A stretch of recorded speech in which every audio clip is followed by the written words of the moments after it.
Hi, this is Kelly, and I'm with Karen, and we're here to answer your grief questions. So, today, Karen's going to answer this question. So, here you go. How can I ditch feeling guilty about wanting to date 3 years after my spouse? Yeah, so this is such a big question.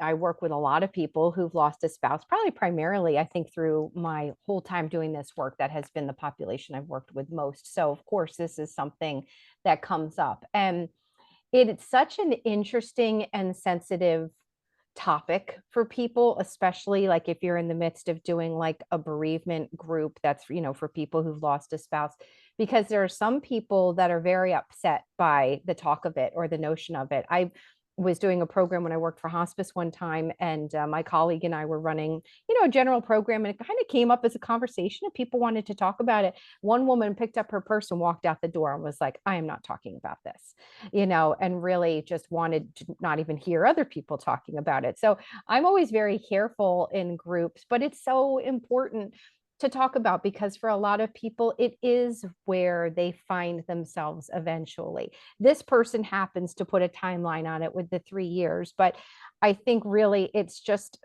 for when a person starts to think about it and maybe feel ready in terms of what they want to explore. I've done lots of programs about it because there's a lot to consider. I mean, it's, what our readiness is in terms of where we are in our grief process.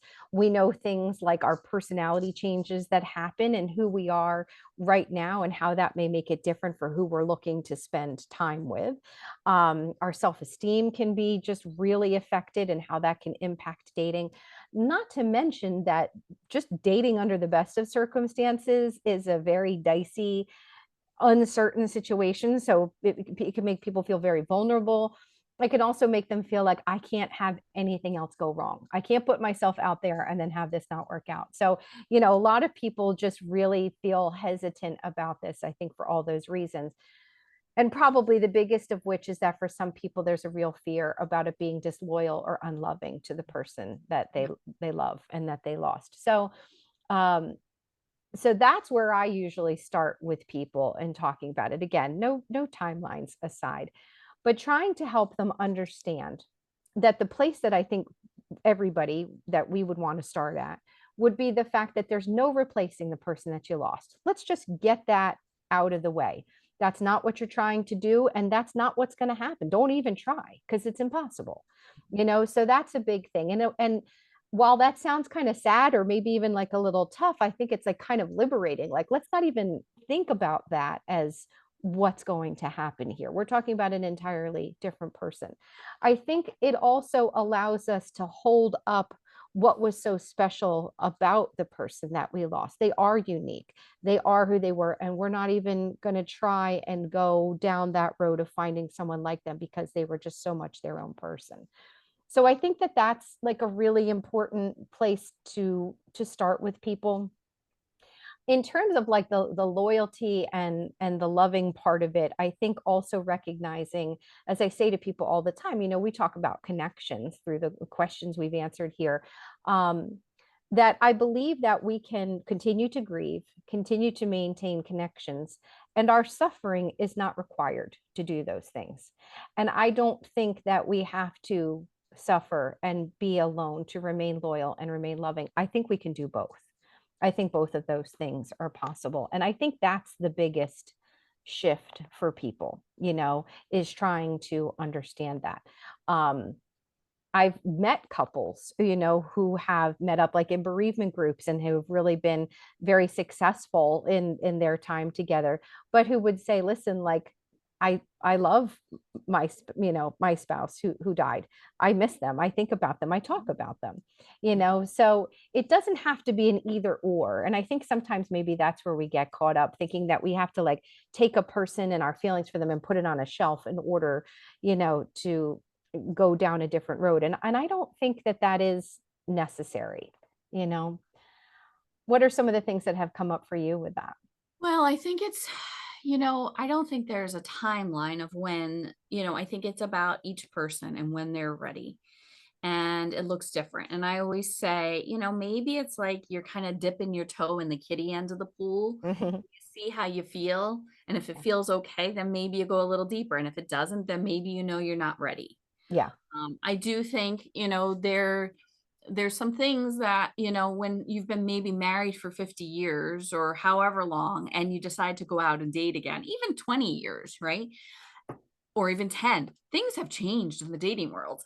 So it's also about being safe, doing, if you're doing online dating, making sure that if you do meet somebody, you're meeting them in public, maybe initially.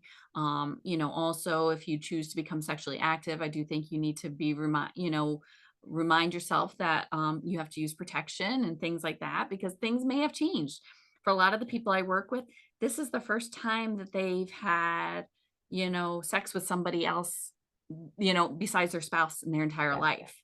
And so we have to be, there's things to be careful with. I think also I work with a lot of young widows, and so they have children. And so Mhm. making sure maybe you're not introducing the kids to the people you're dating too soon until you're in a committed relationship with them. But, I hear some people, they're like, well, they're still in grief counseling and they're dating. Well, of course, it doesn't mean that their love for that person is gone. Right.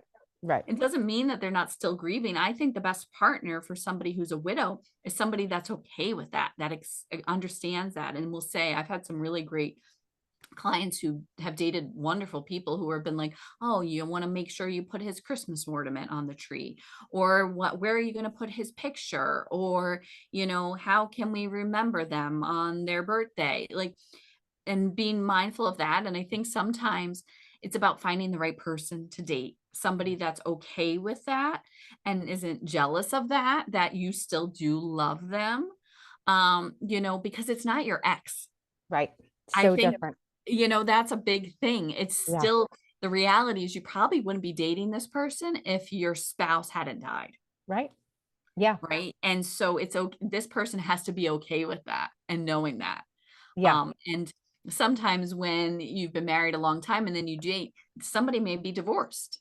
And so they've got the baggage and they've got the, maybe the ex that's not so great, and they bash the ex. You've loved your spouse or your partner and may still want to talk about the good memories. So it's about finding the right person that can accept that. I love when I go to my dad's girlfriend's house. My dad met her probably when he was in his 80s. So I mean, he was single for a long time after my mom, but you go over to her house and she has a picture of her and her husband, and that right next to a picture of her and my dad. Oh, yeah. And you know what? Like, I think that's the way it should Right. be, Yeah. Yeah. Absolutely. because she, of course, still loves her husband, and it was the father of her son. And, but she now loves my dad, and that's okay. And that you still have room in your heart for both. Yes. That that's a big part of it is our capacity for love and how we don't really always recognize that maybe because we haven't had to in specific ways, you know.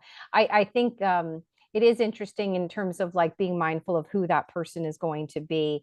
And people ask me the question all the time, like, is it better to be dating someone who has also lost a spouse or maybe someone who hasn't? There would be, I mean, that we could do a whole thing just on that because I think there is probably some goods and bads to both. I think the biggest like flag that you'd want to look for is to make sure that the if the person hasn't had a loss and let's say they've been divorced, or saying like, well, yeah, I get it completely. Like I went through a divorce and it's like, well, it is different. Sure, there is absolutely grief with the divorce. There's no question about it. But Absolutely. usually the endings look very Very different. different. Yeah. Yes. Yeah. Yes.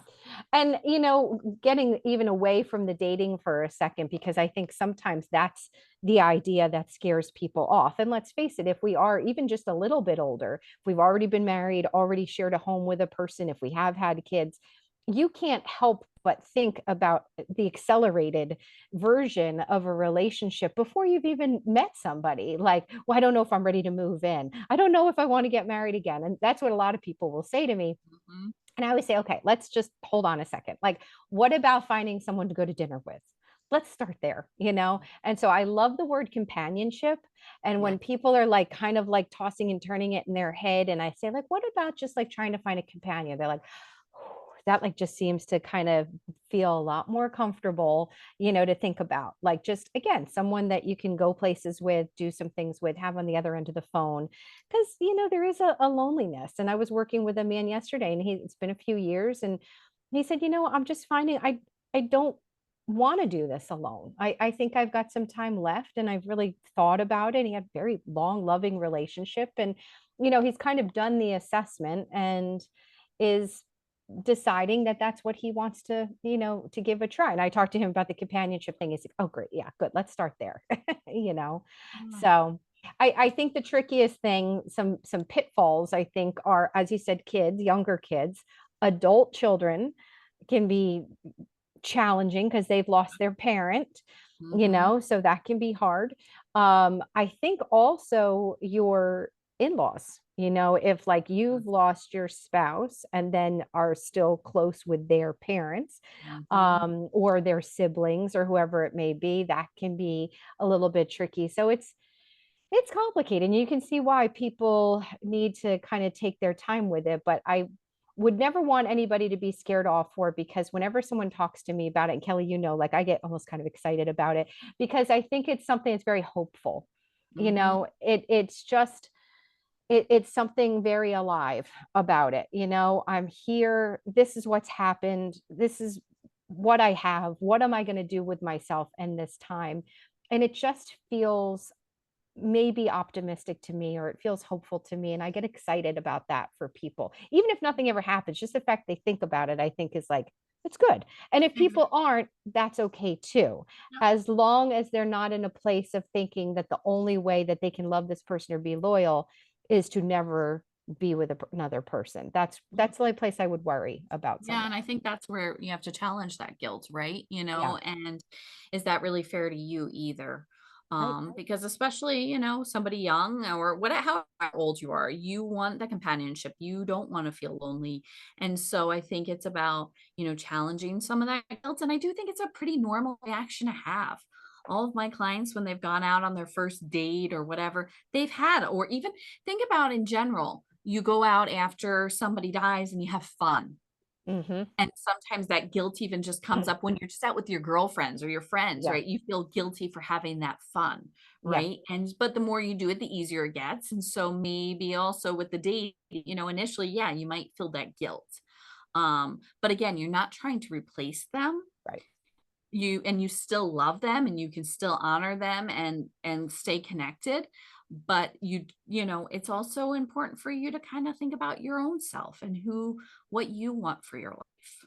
Absolutely. Absolutely. And I think the better off that you are in your life, whatever that may look like, in some ways the better able you are to hold up their legacy. That actually makes it easier and better rather than just withdrawing, from life completely. So it's not always what people would expect, but I definitely think that that's true. So yeah, I mean, I think this is such a hard and important topic though, and so one that a lot of people deal with for sure. Absolutely. All right. Well, thank you so much. Yeah. So stay tuned for more questions and answers from Kelly and Karyn. Take care.